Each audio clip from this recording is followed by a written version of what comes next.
नमस्कार, जय हिंद प्यारे साथियों। मैं करण चौहान स्वागत करता हूं आपके अपने प्यारे यूट्यूब चैनल फ्यूचर फौजी पर। एक बार फिर से हम देख रहे हैं हमारे एयरफोर्स वाई ग्रुप जैसे आईसीजी नेवी के बारे में, जो मोस्ट इम्पोर्टेंट हमारी जो क्या चल रही है गोल्डन क्लासेस मान लो एक प्रकार की जियोग्राफी की और हमने हिस्ट्री की भी कंप्लीट कर ली है। अब हम देख रहे हैं हमारे जियोग्राफी की जो 4 क्लासें हमने कंप्लीट कर ली है। आज हमारी क्लास नंबर 5 नंबर की हमारी क्लास है, 5th नंबर की। इस क्लास के अंदर हम देखेंगे सुपर 30 क्वेश्चन, जैसे हमने बाकी की 4 क्लासों में देखा है वैसे आज की इस क्लास में हम बहुत ही शानदार से और उससे आगे बनने वाले मोस्ट इम्पोर्टेंट क्वेश्चन के बारे में इस वीडियो के अंदर चर्चा करेंगे।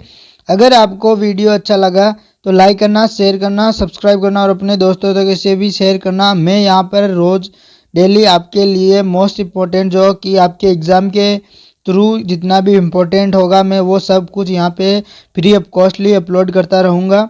वीडियो कैसा लगा पूरा देख के हमें अंत में बताना और हमें लाइक शेयर सब्सक्राइब और ज़रूर करना। चलो हम आज की इस क्लास को शुरू करते हैं। करने से पहले हम देख रहे हैं most important question for you आपके लिए, यानी कि हमारी क्लास का आज का पहला क्वेश्चन, और जिसने भी लगातार क्लास ले रहा है उसके लिए 56वां नंबर का क्वेश्चन क्या है।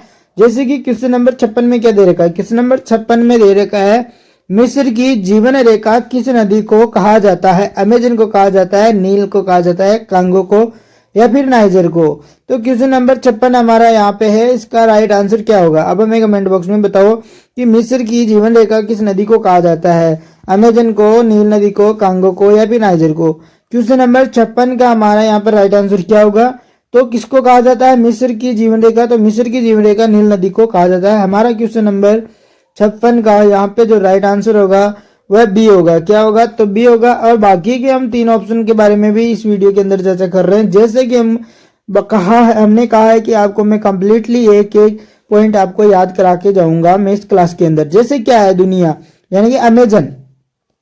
अमेजन क्या है, अमेजन दुनिया की सबसे बड़ी नदी किसकी मात्रा में, पानी की मात्रा में सबसे जो बड़ी नदी है वह कौन सी है, तो वह अमेजन नदी है। तो वह कौन सी नदी है, तो वह अमेजन नदी है। और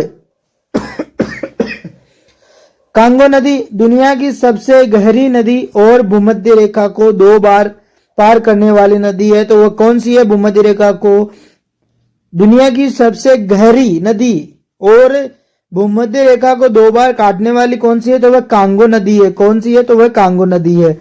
अब देख रहे हैं हम नाइजर के बारे में। नाइजर क्या है, इसे तेलीय नदी के नाम से भी जाना जाता है, ऑयल राइवर के नाम से भी जाना जाता है। किसे, तो कांगो नदी को ऑयल राइवर के नाम से भी जाना जाता है। तो हम इन्हें क्या देखा क्वेश्चन नंबर 56 के अंदर, क्वेश्चन नंबर 56 में हमने देखा मिस्र की जो जीवन रेखा है वो किसे कहते हैं, तो वह नील नदी को कहते हैं। क्वेश्चन नंबर हमारे 56 का यहाँ पे राइट आंसर क्या होगा, तो क्वेश्चन नंबर 56 का हमारा यहाँ पर बी होगा राइट आंसर, यानी कि नील नदी को क्या कहते हैं, नील नदी को मिस्र की जीवन रेखा के नाम से भी जाना जाता है। बाकी की हमने 3 नदियों के बारे में भी कुछ पॉइंट के बारे में हमने चर्चा की है। अब अगला हमारा क्वेश्चन है, क्वेश्चन क्या है, वायुमंडल की सबसे निचली परत कौन सी है। क्या है, which layer of atmosphere is closest to earth, यानी कि क्या है, स्ट्रेटोस्फेयर से यानी कि समताप मंडल है, या फिर मेसोस्फेयर है, मध्य मंडल, ट्रोपोस्फेयर है, सौप मंडल या फिर थर्मोस्फेयर यानी कि तापमंडल। यानी कि हमारी मान लो ऐसे कोई पृथ्वी है, इसके अंदर कितने प्रकार की परतें रही जाती है, तो 4 प्रकार की परतों के बारे में मैंने आप लोगों को कंप्लीटली बताया है। जैसे उनमें से क्वेश्चन हमारा आया है वायुमंडल की सबसे निचली परत कौन सी है, तो कौन सी है, क्वेश्चन नंबर 57। क्वेश्चन नंबर 57 का हमारा यहाँ पे राइट आंसर होगा वह होगा सी, यानी कि सी क्या है, सौप मंडल। जो सौप मंडल है वह क्या है, सबसे निचली परत है। और सबसे उचली यानी कि सबसे ऊपर कौन सी परत है, तो इसमें सबसे ऊपर की परत है वह समताप मंडल। समताप मंडल के बारे में देखो, इसमें ओजोन परत होती है, यानी जो ओजोन परत होती है जहां हवाई जहाज उड़ते हैं वह कौन सी परत है, तो वह है समताप मंडल। तो आप क्या बताओगे, तो वह समताप मंडल है। मध्य मंडल क्या होता है, अंतरिक्ष से आने वाले उल्कापिंड यही जलते हैं, कहाँ, तो समताप मंडल के अंदर, नहीं मध्य मंडल के अंदर। तो हम मध्य मंडल ऑप्शन बी के बारे में चर्चा कर रहे हैं। अब देख रहे हैं ऑप्शन डी यानी तापमंडल। तापमंडल क्या है, इसमें आयन मंडल होता है जो रेडियो तरंगों में मदद करता है, किसके अंदर करता है, तो रेडियो तरंगों में मदद करता है। क्या, तो आयन मंडल रेडियो तरंगों में मदद करता है। अब हमने 3 के बारे में देखा। अब हम देख लें क्वेश्चन, हम देख रहे हैं हमारा अगला question, question number 58। Question number 58 क्या है, किस महाद्वीप को पठारी महाद्वीप कहा जाता है? एशिया को कहा जाता है, अफ्रीका को कहा जाता है, यूरोप को या ऑस्ट्रेलिया को? Which continent is called at the plateau continent, किसे कहा जाता है? क्वेश्चन नंबर 58 का हमारा यहाँ पे राइट आंसर क्या होगा? क्वेश्चन नंबर 58 का हमारे एकदम सटीक और राइट आंसर होगा, वह होगा बी, यानी कि अफ्रीका को क्या कहा जाता है? अफ्रीका को ही पठारीय महाद्वीप के नाम से जाना जाता है। तो हम यहाँ ऑप्शन लगाएंगे, option number B. Option number B यहाँ पे हमने लगाया है, लेकिन ये अच्छा नहीं लगा, इसलिए हम यहाँ पे लगाते हैं इसको वापिस। इसको क्या करते हैं, एक बार टिक। क्या कहा है कि पठारीय महाद्वीप किसे कहते हैं? तो वह कहते हैं अफ्रीका को। तो इसी प्रकार हम बाकी के बारे में क्या देखेंगे, तो बाकी ऑप्शन के बारे में हम चर्चा करेंगे। छोटे छोटे पॉइंट दे रखे हैं। अगर आपको लगे कि हमारी स्पीड बहुत ज्यादा है, या फिर आपको लगे कि अब हमें यहाँ पे बोर्ड यानी टाइम बोर्ड लाना है, जिसके अनुसार आप क्वेश्चन करना चाहते हो, जैसे कि आप एग्जाम के अंदर करोगे, तो मैं वैसे भी कर दूंगा। बस आप हमें कमेंट बॉक्स में बताओ, आपको पढ़ने में कोई भी दिक्कत नहीं आनी चाहिए, इसलिए आप किस प्रकार की सुविधा चाहते हो तो हमें कमेंट बॉक्स में जरूर बताना। हमें अभी तक कोई भी कमेंट नहीं करा है, कोई भी कमेंट अच्छा नहीं आ रहा है, मतलब कि बता नहीं रहे कि आपको क्या प्रॉब्लम है या क्या चाहिए। तो हम क्या देखेंगे, एशिया के बारे में। एशिया दुनिया का सबसे बड़ा महाद्वीप है। यूरोप, इसे मैदानों का महाद्वीप कहा जाता है। किसे? यूरोप को मैदानों का महाद्वीप। किस महाद्वीप को जाना जाता है? तो यूरोप को मैदानों का महाद्वीप भी कहते हैं। ऑस्ट्रेलिया, ऑस्ट्रेलिया क्या है? सबसे छोटा महाद्वीप कौन सा है? तो ऑस्ट्रेलिया। मैंने एक से क्वेश्चन पहले कराए हुए हैं, जो आपको सिर्फ याद करना है, एक बार रिवीजन भी कर लेना, जिससे कि आपको कंप्लीटली एक एक पॉइंटली याद हो जाएगा। पेरिस शहर से कौन सी नदी बहती है? टेम्स, राइन, सीन या डेन्यूब? तो पेरिस शहर है। तो ये पेरिस शहर कहाँ का है, आप हमें कमेंट बॉक्स में बताओगे, और इसका जो राइट आंसर होगा वह क्या होगा? तो पेरिस शहर, which river flow through Paris, यानी कि किस शहर से, यानी पेरिस शहर से कौन सी नदी बहती है? तो कौन सी बहती है? तो सी नदी। तो कौन सी बहती है? तो सी नदी। यहाँ पे इसका क्या होगा? राइट आंसर होगा। अब क्या देख रहे हैं? अब देख रहे हैं हम हमारा अगला क्वेश्चन, क्वेश्चन नंबर अगले क्वेश्चन में जाने से पहले हम देख रहे हैं बाकी 3 ऑप्शन के बारे में। जैसे टेम्स क्या है? लंदन शहर इसी के किनारे बसा है। जो लंदन शहर है वह किस शहर के किनारे बसा है? तो वह टेम्स नदी के किनारे बसा है। यानी कि क्वेश्चन पूछा जा सकता है आपसे कि जो लंदन है वह किस नदी के किनारे बसा है? तो वह टेम्स नदी के किनारे बसा है, यानी टेम्स नदी के किनारे बसा है।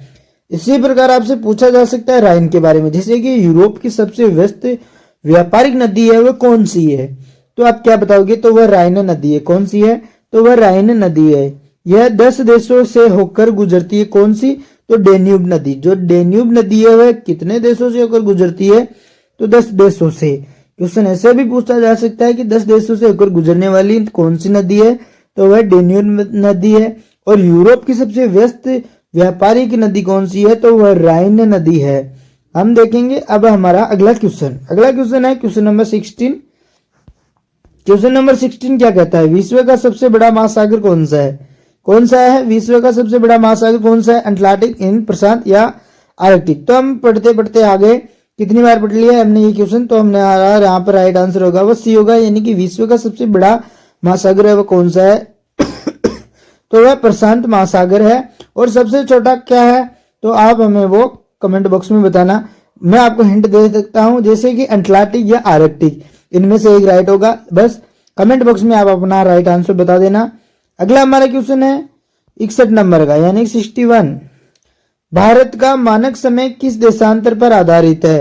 82.5 डिग्री ईस्ट पर, यानी कि 75 डिग्री ईस्ट पर, 90 डिग्री ईस्ट पर या फिर 70 डिग्री ईस्ट पर, यानी कि 82.5 82/1/2 ईस्ट, 75 90 या फिर 70 ईस्ट पर। तो भारत का मानक समय किस देशांतर पर आधारित है? तो ये हमारे क्वेश्चन नंबर 61 का हमारा यहाँ पर राइट आंसर होगा, वह होगा ए, यानी कि 82 डिग्री। जैसे कि हमने पहले भी बताया, हमारा एक क्वेश्चन आया था उसके अंदर भी यही हमने बताया, लेकिन उसका इसने देशांतर पूछ रखा है, उसने अक्षांशों पर पूछा था। किस पर? अक्षांशों पर पूछा था। तो हमारा यहाँ देशांतर पर क्या है? तो 82.5 डिग्री है। अब क्या देखेंगे? अब देखेंगे हमारा अगला question, question number 62। Question number 62 क्या कहता है? विश्व की सबसे ऊंची पर्वत चोटी कौन सी है? केटू, या फिर कंचनजंगा, या फिर माउंट एवरेस्ट, या फिर नंगा पर्वत। तो विश्व की सबसे ऊंची पर्वत चोटी कौन सी है?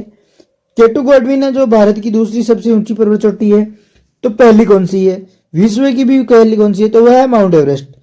तो कौन सी है? क्वेश्चन नंबर 62 का हमारा यहाँ पे राइट आंसर क्या होगा?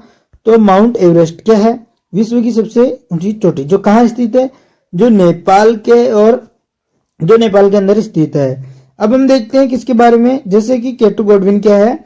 यह पीओक्यू क्षेत्र में सबसे ऊंची चोटी कौन सी है? पीओक्यू में सबसे ऊंची चोटी कौन सी है? तो केटू जो भारत की सबसे ऊंची चोटी है। कंचनजंगा क्या है? यह सिक्किम में स्थित है। जो कंचनजंगा है यह पर्वत कहाँ स्थित है? क्वेश्चन आपसे पूछा जा सकता है कि जो कंचनजंगा पर्वत है वह कहाँ स्थित है? तो वह सिक्किम के अंदर स्थित है। कौन सा? तो कंचनजंगा। अगला हमारा है नंगा पर्वत। जो नंगा पर्वत है वह कहाँ स्थित है? यह हिमालय के पश्चिमी छोर पर स्थित है। जो नंगा पर्वत है वह कहाँ स्थित है? तो हिमालय के पश्चिमी छोर पर स्थित है। अब हमने देख लिया क्वेश्चन नंबर 62। अब हम देखेंगे question number 63। Question number 63। What is the question number 63? Which soil is best for cotton cultivation, यानी कि कपास की खेती के लिए कौन सी मिट्टी सर्वोत्तम है? जलोढ़ मिट्टी, लाल मिट्टी, काली मिट्टी, या लेटेराइट मिट्टी। तो कौन सी मिट्टी यहाँ पे राइट आंसर होगा? जो लोग कपास की खेती करते हैं उन्हें मालूम है कि ब्लैक मिट्टी बहुत ही ज्यादा क्या है? सर्वोत्तम उपजाऊ मिट्टी है। कौन सी? तो काली मिट्टी। तो क्वेश्चन नंबर 63 का हमारा यहाँ पे राइट आंसर होगा, वह होगा काली मिट्टी। यानी कि क्वेश्चन नंबर 63 का राइट आंसर क्या है कि कपास की खेती के लिए कौन सी मिट्टी सबसे अच्छी है, सर्वोत्तम है, सबसे गुणवत्ता वाली है? तो वह काली मिट्टी है। अब देखते हैं बाकी मिट्टियों के बारे में कि क्या है। जैसे कि हम मान लो जलोढ़ किसके लिए ज्यादा है? तो ये धान और गेहूं के लिए बेस्ट है। किसके लिए? धान, अनाज, ज्यादातर जो अनाज होता है जैसे धान, गेहूं, जौ, चना, उनके लिए जलोढ़ मिट्टी बहुत ही बेस्ट है। अब देखते हैं लाल मिट्टी के मोटे अनाज मिल्टेस के लिए भी कौन सी अच्छी है? तो वह लाल मिट्टी है। लेटेराइट किसके लिए है? तो काजू और चाय के लिए लेटेराइट नामक मिट्टी बहुत ही उपजाऊ सर्वोत्तम है। कौन सी? तो लेटेराइट। अब हम क्या देखेंगे? अब हम देखेंगे हमारा अगला क्वेश्चन, क्वेश्चन नंबर 64। 64 नंबर का क्वेश्चन क्या कहता है? पृथ्वी को हानिकारक यूवी यानी अल्ट्रावेव किरणों से कौन सी गैस बचाती है? जैसे ऑक्सीजन बचाती है, ओजोन बचाती है, नाइट्रोजन बचाती है, या फिर कार्बन डाइऑक्साइड है। तो क्वेश्चन नंबर 64 का हमारे यहाँ पे राइट का आंसर होगा। साथ में साथ आप क्या देते जाओ, अपना ऑप्शन भी यहाँ पे राइट आंसर का बताते जाओ हमें। तो हमारे क्वेश्चन नंबर 64 का यहाँ पे जो राइट आंसर होगा वह होगा ओजोन। ओजोन क्या करती है? ओजोन इसका क्या है? तो ओजोन इसका राइट आंसर होगा। ओजोन ही ऐसे रहता नहीं है, इसलिए मैं इसको यहाँ पे कट कर दिया तो गया, इसलिए मैं यहाँ पे राइट आंसर करता हूँ ओजोन। ओजोन क्या है? ओजोन इसका राइट आंसर है। किसका? 64 नंबर का 64 का हमारा यहाँ पे राइट आंसर क्या होगा? 64 का राइट आंसर होगा वह होगा ओजोन। क्यों होगा? ये यूवी किरणों को क्या करती है, यानी कि अल्ट्रावेव पराबैंगनी तरंगों किरणों से कौन सी गैस बचाती है? तो ओजोन गैस बचाती है। और बाकी गैस क्या करती है तो देख लेते हैं इनके बारे में भी। जैसे ऑक्सीजन किस काम की है? तो ऑक्सीजन हमारे जीवनदायक है। जैसे कि हमें ऑक्सीजन हमें श्वास लेते हैं वह किसमें आता है? तो ऑक्सीजन के रूप में आती है, जैसे जीवनदायी होती है।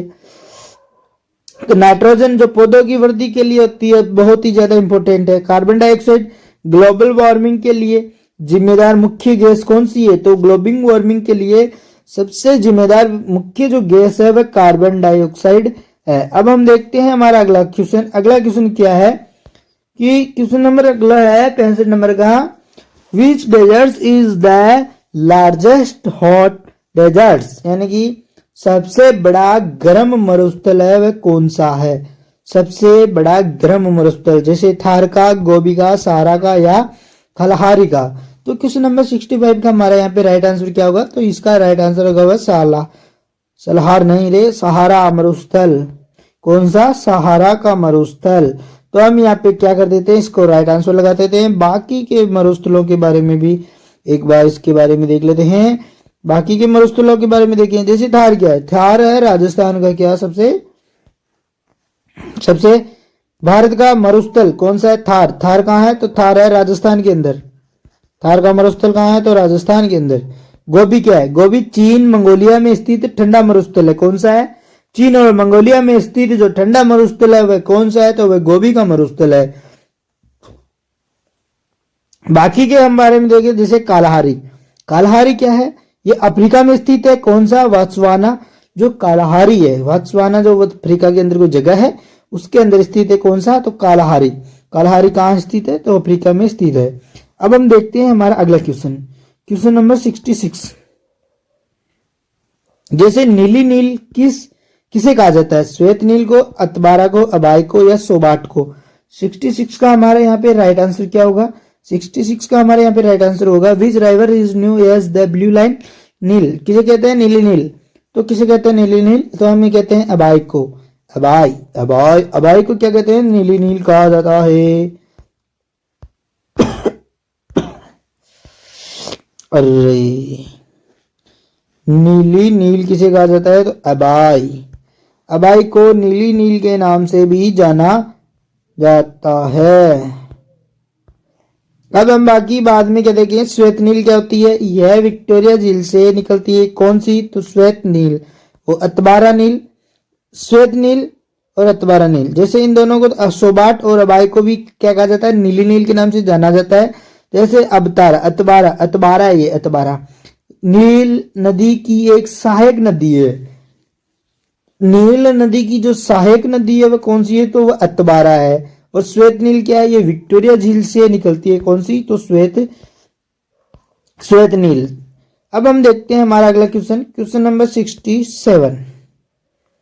67 क्या कहता है, which type of rainfall is caused by mountains, यानी कि पर्वतों के कारण होने वाली वर्षा होती है उसको क्या कहते हैं, संवहन वर्षा कहते हैं, चक्रवाती वर्षा कहते हैं, या पर्वतीय वर्षा कहते हैं, या मानसून कहते हैं। तो अब कोस्टली इसमें क्या सोचने की भी जरूरत नहीं है, जब पर्वतों के कारण जो वर्षा होगी उसे पर्वतीय वर्षा ही कहेंगे, कोई दूसरी पर्वतीय वर्षा नहीं कहेंगे। इसलिए हमारे क्वेश्चन नंबर 67 का यहाँ पे राइट आंसर होगा, वह होगा पर्वतीय वर्षा। कौन सा, तो वह होगा पर्वतीय वर्षा।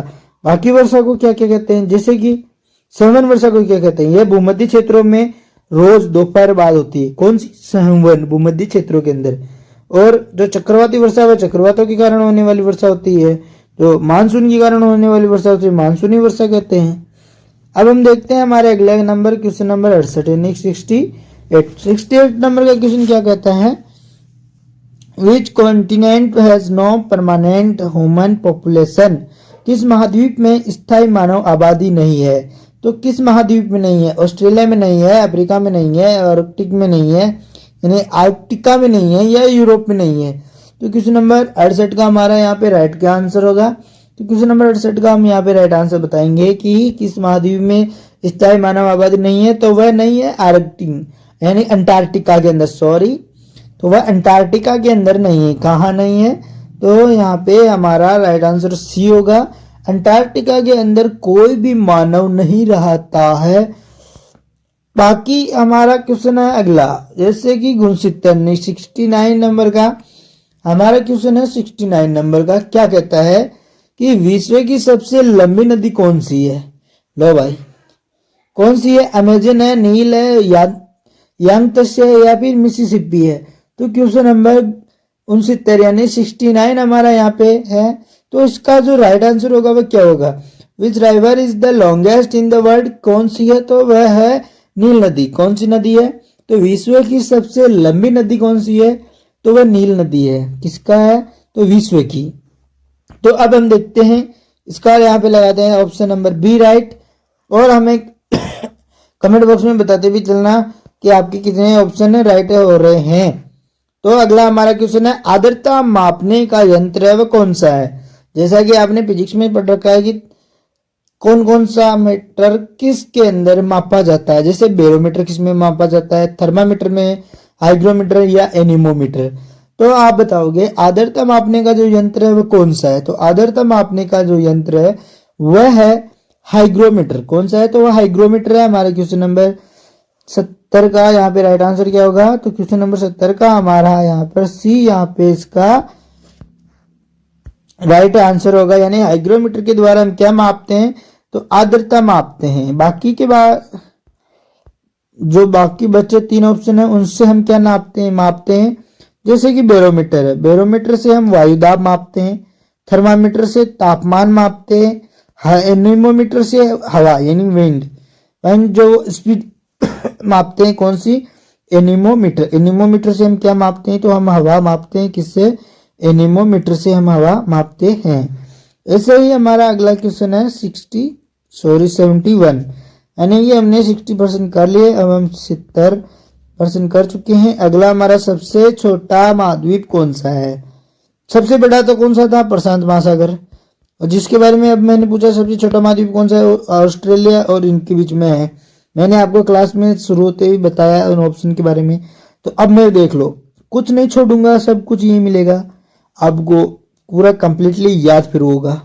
सबसे छोटा महाद्वीप कौन सा है, तो हमारे क्वेश्चन नंबर 73 का यहाँ पे which is the smallest continent, तो कौन सा है, यूरोप है, ऑस्ट्रेलिया है, अंटार्कटिका। जिसमें से आप यूरोप और दक्षिण अमेरिका को तो कट कर ही दोगे, इन दो के अंदर आप क्या होगी, कंफ्यूज। सबसे छोटा महाद्वीप कौन सा है, तो ऑस्ट्रेलिया है या फिर अंटार्कटिका है। तो 71वां हमारा क्वेश्चन क्या कहता है, तो इसका बी ऑप्शन राइट होगा, यानी ऑस्ट्रेलिया। यानी कि जिसके अंदर ज्यादा पट्टे लगे तो वही क्या है, सबसे छोटा महाद्वीप। कौन सा है, तो वह ऑस्ट्रेलिया है। तो हमारे क्वेश्चन नंबर 71 का हमारे यहाँ पे राइट आंसर क्या होगा, तो वह ऑस्ट्रेलिया। और बाकी महाद्वीप क्या है, जैसे कि यूरोप क्या है, ये छठा सबसे बड़ा महाद्वीप है। पूछा तो नहीं जाता है लेकिन पूछा जा सकता है आपसे कि छठा सबसे बड़ा महाद्वीप कौन सा है, तो वह है यूरोप। जैसे अंटार्कटिका के बारे में 5वां है अंटार्कटिका, और दक्षिण अमेरिका ये चौथा सबसे बड़ा महाद्वीप है। ये क्वेश्चन आपके एग्जाम में पूछे गए हैं जो कि आपके लिए बहुत ही मोस्ट इंपोर्टेंट है। चीन का शोक किस नदी को कहा जाता है, यांगत्से को, पीली नदी को, या मेकांग या पर्ले। जैसे कि चीन का शोक, जैसे हमने बिहार का शोक पढ़ा, बिहार का शोक किस नदी को कहते हैं, बिहार का शोक। तो उसके बारे में कमेंट बॉक्स में बताओ कि इसका राइट आंसर क्या होगा। और इस चीन की नदी के बारे में तो मैं बता दूंगा कि इसका जो राइट आंसर क्या होगा। तो इसका जो राइट आंसर होगा वह होगा पीली नदी। पीली नदी इसका क्या है, राइट आंसर होगा किसका, चीन का शोक। चीन का शोक किसे कहते हैं, तो पीली नदी को कहते हैं। बाकी जो यांगत्से हैं, यांगत्से नदी है वह क्या है, यांगत्से नदी के बारे में जो चर्चा चल रही है वह क्या है, चीन और एशिया की सबसे लंबी नदी कौन सी है। मारो गोली, यानी मारो गोली चीन को, एशिया की देखो आप, तो एशिया की सबसे लंबी नदी और चीन की साथ में ले लो, रोने लगेगा। चीन और एशिया की सबसे लंबी नदी कौन सी है, तो यांगत्से नदी है। क्योंकि क्वेश्चन में पूछा जा सकता है चीन और एशिया की, ऐसा नहीं है कि एशिया की, एशिया के अंदर भी अलग अलग नदियों के बारे में देख रखा है। जैसे मेकांग नदी क्या है, इसे दक्षिण पूर्व एशिया की गंगा कहा जाता है। ऐसे क्वेश्चन देखो, दक्षिण पूर्व एशिया की जो गंगा है वह किसे कहते हैं, तो मेकांग नदी को। यह भी बहुत इंपॉर्टेंट आपके लिए। अगला हमारा क्वेश्चन है क्वेश्चन नंबर 73 क्या है, पृथ्वी को उत्तरी और दक्षिणी गोलार्ध में कौन सी नदी काटती है। उत्तरी और दक्षिणी गोलार्ध में कौन सी नदी काटती है, उत्तरी और दक्षिणी गोलार्ध के अंदर कौन सी नदी काटती है किसको, पृथ्वी को उत्तरी और दक्षिणी गोलार्ध में कौन सी नदी काटती है। क्वेश्चन नंबर 33, तो वो भूमध्य रेखा, यानी कौन सी रेखा काटती है, तो वो भूमध्य रेखा। ये यहाँ पे कौन सी लाइन है, तो यहाँ पर ये इक्वेटर लाइन है। जैसे कि ये उत्तर और यहाँ पे ये दक्षिण, तो यहाँ पे जो इक्वेटर लाइन है, जैसे कि मैंने इसके अंदर जो चित्र बनाया है, अब उसको समझे नहीं मैंने, इसीलिए वहां पे इसको राइट आंसर तो ये होगा। जैसे कि ये हमारी मान लो क्या ये हमारी है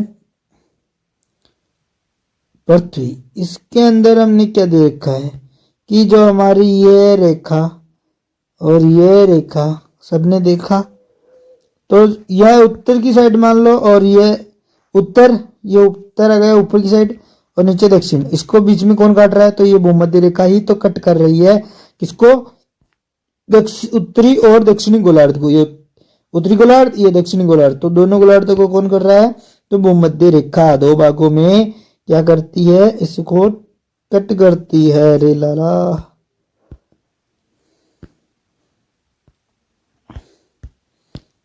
बाकी के बारे में भी दे रखा है भाई, तो बाकी के बारे में ही पढ़ लेते हैं। जैसे कि क्या है कि हमारी जो कर्क रेखा है वह 23.5 नॉटिकल अक्षांश पर है, जो मकर रेखा है वह भी 23.5 डिग्री साउथ के अंदर या नॉर्थ के अंदर है या साउथ के अंदर अक्षांश पर है। प्रधान मध्यमान यह क्या है, यह पृथ्वी को पूर्वी और पश्चिमी गोलार्ध में काटती है। अरे भाई जैसे कि कौन सी प्रधान मध्यमान, अब इसके बारे में समझो थोड़ा। जैसे कि पूर्वी और पश्चिमी गोलार्ध, ये ला भाई, इधर पूर्व और इधर अरे पश्चिम है ये, ओ इसको करो कट। ये देखो हमारी ऐसे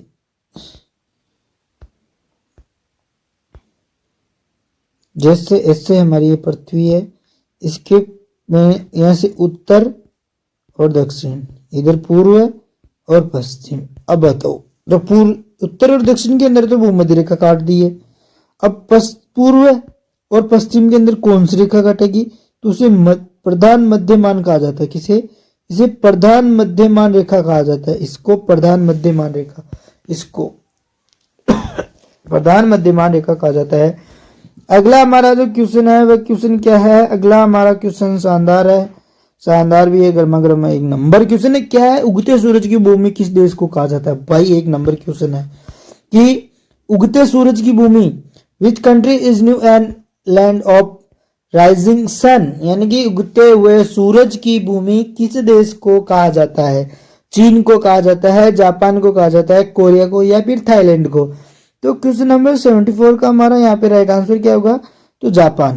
क्या होगा, जापान। यहाँ पे इसका क्या होगा राइट आंसर, चीन, जापान, कोरिया या थाईलैंड। तो जापान को क्या कहा जाता है, उगते हुए सूरज की भूमि। उगते हुए सूरज की भूमि किस देश को कहा जाता है, जापान को। ज्यादातर लोगों को मालूम भी होगा, अगर नहीं है तो एक बार देख लिया आपने, मालूम हो गया। जैसे चीन क्या है, दुनिया का सबसे अधिक आबादी वाला देश, लेकिन अब तो कौन आ गया, अब तो हम आ गए भारत के बाद दूसरे पर आ गया कौन, चीन। कोरिया क्या है, शांतिपूर्ण सुबह की भूमि, शांतिपूर्ण सुबह की भूमि कौन सी है, तो वह कोरिया है। थाईलैंड क्या है, ये भी देखो कितना मोस्ट इंपोर्टेंट है, सफेद हाथियों की भूमि के नाम से किससे जाना जाता है, तो वह कौन सा देश है, तो वह थाईलैंड है। सफेद हाथियों की भूमि के नाम से कौन से जाना जाता है, तो थाईलैंड को जाना जाता है। अब हम देखते हैं हमारा अगला क्वेश्चन, जैसे 75, अमरकंटक से कौन सी नदी निकलती है। अमरकंटक से कौन सी नदी निकलती है, जैसे ताप्ती नदी, महानदी, नर्मदा या फिर सोन नदी। अमरकंटक से कौन सी नदी निकलती है, ताप्ती, महानदी, नर्मदा या सोन नदी। तो हमारे क्वेश्चन नंबर 75 का हमारे यहाँ पे राइट का आंसर होगा, तो अमरकंटक से जो निकलती है वह प्रमुख नदी है, वह मानते हैं वह नर्मदा यही निकलती है, मानते क्या है। तो 75 का हमारे यहाँ पर सी इसका राइट आंसर हो गया, तो सी इसका राइट आंसर हो गया। अमरकंटक से कौन सी नदी निकलती है, तो वह नर्मदा। और बाकी की नदियां कहाँ से निकलती है, वो आपके घर के पीछे से देखो खड़ा होके, अरे मजाक कर रहा हूँ। ताप्ती नदी क्या है, यह सतपुड़ा पर्वतमाला से निकलती है। कौन सी, जो ताप्ती नदी है वह सतपुड़ा पर्वतमाला से। महानदी है, यह सिहावा से निकलती है। कहां से, सिहावा छत्तीसगढ़ से निकलती है। कौन सी, जो महानदी है। सोन नदी है, यह अमरकंटक से निकलती है। नर्मदा पश्चिम की ओर और सोन उत्तर की ओर जाती है। हम अमरकंटक से कौन सी नदी निकलती है, सिर्फ एक पूछा है, इसलिए हम पश्चिम की ओर मानेंगे, वह होगा नर्मदा। और सोन नदी भी निकलती है, इसका राइट सोन भी मान सकते हो, क्योंकि यह कहां से निकलती है, यह उत्तर की ओर जाती है। कौन जाती है, तो सो नदी उत्तर की ओर जाती है। अब हम देख रहे हैं हमारा अगला प्रश्न। अगला प्रश्न क्या है कि which cloud bring heavy rainfall, यानी भारी वर्षा कौन सा बादल करता है? Cirrus, cumulus, nimbus, stratus. तो भारी वर्षा कौन सा बादल करता है भाई? 76 का हमारा यहाँ पे राइट आंसर होगा, वह होगा सी, यानी निम्बस। निम्बस क्या करता है? भारी वर्षा करता है। क्या करता है? तो वह भारी वर्षा कौन करता है? तो भारी वर्षा निम्बस के कारण होती है। भारी वर्षा यानी कि D2 यही हो सकता है। सीरस क्या है? यह सबसे ऊंचाई पर स्थित पंख जैसे बादल है। सीरस नाम के बादल को किसकी उपाधि दी गई? पंख जैसे बादलों की। क्यूमुलस को रुई के ढेर जैसे दिखने वाले बादल, जो हमें आकाश के अंदर रुई के ढेर जैसे दिखते हैं लेकिन बरसते नहीं है, उनको हम क्यूमुलस कहते हैं। और जो चादर की तरह फैले धुंधले होते हैं उन्हें बादल को हम स्ट्रेटस कहते हैं। क्या कहते हैं? तो हम उसे स्ट्रेटस कहते हैं। तो बादलों के बारे में भी आपको क्या पता चल गया कि किस बादल को क्या कहते हैं। जो भारी वर्षा होती है हमारे, तो उसको निम्बस कहते हैं। जो किसके पंख तरह, जैसे किस तरह सबसे ऊंचाई पर स्थित पंख जैसे बादल होते हैं उसे सीरस कहते हैं। क्यूमुलस कहते हैं रुई के ढेर, यानी ढेर जैसे होते हैं। स्ट्रेटस चादर की तरह फैले धुंधले बादल। क्वेश्चन नंबर हमारा 77, ये क्या कहता है? Which ocean lies between Africa and Australia, यानी कि अफ्रीका और ऑस्ट्रेलिया के बीच कौन सा महासागर है? प्रशांत महासागर, अटलांटिक, हिंद या फिर आर्कटिक महासागर। तो क्वेश्चन नंबर 77 का हमारा यहाँ पे राइट आंसर क्या होगा? तो अफ्रीका और ऑस्ट्रेलिया के बीच में तो वो हमारा हिंद महासागर है। कौन सा महासागर है? तो वो हिंद महासागर है। और हमारा अगला क्वेश्चन जिसका राइट आंसर क्या होगा? भारत का मैनचेस्टर किस शहर को कहा जाता है? तो वह किसे कहा जाता है? 78 का हमारा यहाँ पे अहमदाबाद को। भारत का Manchester, which city is called यानी called the Manchester of India. Manchester of India के नाम से किसे जाना जाता है? तो वह अहमदाबाद को जाना जाता है। क्यों जाना जाता है? तो इसके बारे में मैं आपको बाद में बताऊंगा। पहले देखो सूरत के बारे में। सूरत तो क्या है? इसे डायमंड सिटी के नाम से जाना जाता है। क्वेश्चन पूछा जा सकता है कि डायमंड सिटी किसे कहते हैं? तो वह सूरत को कहते हैं। और मुंबई को क्या कहते हैं? तो मुंबई को कॉटनोपोलिस ऑफ इंडिया या सूती वस्त्रों की राजधानी। सूती वस्त्रों की राजधानी किसे कहते हैं? तो वह हम कहते हैं मुंबई को। क्वेश्चन नंबर 78 का हमारे यहाँ पे राइट आंसर होगा बी होगा। लेकिन सी के बारे में मैं अगले बारे में, जैसे कानपुर है। कानपुर क्या है? उत्तर भारत का मैनचेस्टर किसे कहते हैं? उत्तर भारत का मैनचेस्टर। अगर क्वेश्चन में ऐसा ना पूछा जाए कि उत्तर भारत का मैनचेस्टर किसे कहते हैं, तब तो आपको अहमदाबाद लगाना। अगर पूछा जाता है उत्तर भारत का मैनचेस्टर किसे कहते हैं, तो वह कानपुर होगा इसका राइट आंसर। तो हम अभी के लिए अहमदाबाद, और अहमदाबाद इसका राइट आंसर होगा। भारत का मैनचेस्टर किस शहर को कहा जाता है? तो वह अहमदाबाद को कहा जाता है। अगला हमारा जो क्वेश्चन है, क्वेश्चन क्या है कि विच रॉक इज फॉर्म्ड फ्रॉम लावा, यानी कि लावा से बनी सेल कौन सी होती है? लावा से जो सेल बनती है वह कौन सी है? औषधि, कायांतरित, आगन्य या अवशिष्ट। तो 79 का हमारे यहाँ पे राइट आंसर क्या होगा? तो आगन्य। आगन्य इसका क्या होगा? राइट आंसर होगा। लावा से जो बनती है क्या सेल बनती है, तो वो कौन सी है? तो वह आगन्य। और बाकी परतों से क्या बनती है, वो क्या होती है, उसको क्या कहते हैं, उसके बारे में देखो। जैसे अवसादी क्या है? यह परतों में जमा होने से बनती है। क्या? जैसे कि जो परतें ऊपर ऊपर हो जाती है और वहां पर भी जो जमा हो जाती है क्या अपशिष्ट पदार्थ, अवसाद होते हैं, उसे क्या कहते हैं? तो अवसादी कहते हैं। परतों में जमा होने। कायांतरित क्या होती है? गर्मी और दबाव से रूप बदलने वाली जो सेल होती है उसे कायांतरित कहते हैं। अवशिष्ट कहते हैं टूटे फूटे अवशेषों से बनी जो सेल होती है उसे कहते हैं अवशिष्ट। अगला और हमारा आज का लास्ट क्वेश्चन, हम 80 तक ही देखेंगे, बाकी की क्वेश्चन अगली क्लासों में देखेंगे। भारत में सर्वाधिक वर्षा किस क्षेत्र में होती है? राजस्थान में, चेरापूंजी में, दक्कन में या फिर लद्दाख में? तो हमारे क्वेश्चन नंबर 18 का यहाँ पे राइट और शानदार 1 नंबर क्वेश्चन है। भारत में सर्वाधिक वर्षा किस क्षेत्र में होती है? तो वह चेरापूंजी के अंदर होती है। तो हमारे 18 का हमारा यहाँ पे राइट आंसर होगा, वह होगा सी, यानी कि 20 का राइट आंसर होगा चेरापूंजी।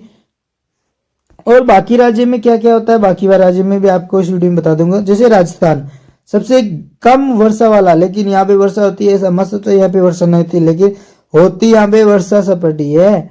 यहाँ पे भी जितने आप राज्यों के अंदर देखते हो वहां भी सपाट है। उसी तरह राजस्थान में भी वर्षा होती है लेकिन कम होती है।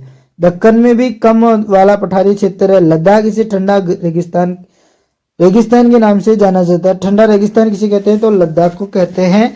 तो हमारे आज के कितने 80 नंबर के हमारे क्वेश्चन आज हमने कंप्लीट कर लिए।